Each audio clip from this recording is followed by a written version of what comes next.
Hi everyone. If you don't know who I am, my name is Alex and I am a member of the Archery GB Olympic squad. And in tough times like these, it's really important to stay positive and to stay busy. So I'm just going to be doing a quick little setup video on the steps that I would take when setting up a new bow before even shooting any arrows.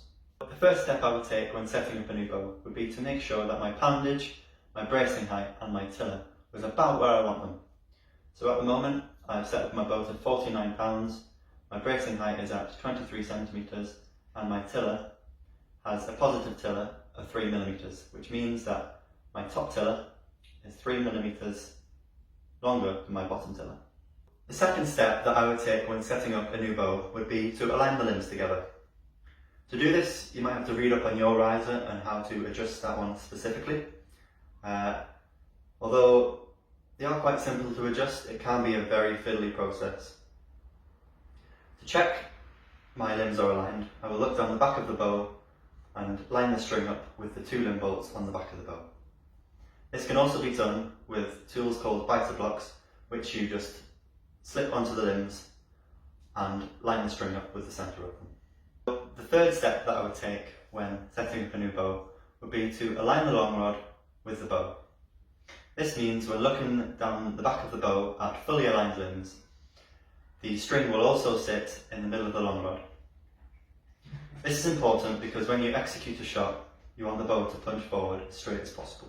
So step 4 can really come anywhere in the process of setting up a new bow, and it is simply tying a knocking point in the same place that it was on my last bow. Because although my bow has changed, my technique will have stayed the same, and this means that my tuning would most likely have stayed the same. So tying a knocking point in the same place as it was is a really good starting point for a new bow. The next step I would take when setting up a new bow would be to correct my centre shot. So when my plunger button is screwed in, my arrow rest is stuck on and an arrow is knocked on my string. I would look down the back of the bow at my aligned bow and I would want my arrow to sit either in line with the string or just slightly left of the string. And for those of you who are left-handed, that would be in line with the string or just slightly right of the string. So once completing these steps, I will then feel like I'm ready to take my bow on the range. First thing I will do is to take flex shafts and bare shafts and shoot them at the same time. I will firstly do this at 18 metres and adjust what's necessary to get them to group together.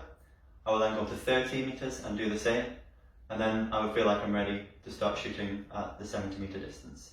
Okay, so thank you for watching everyone. I hope you found this little insight into some of the things I would do when setting up a new bow interesting.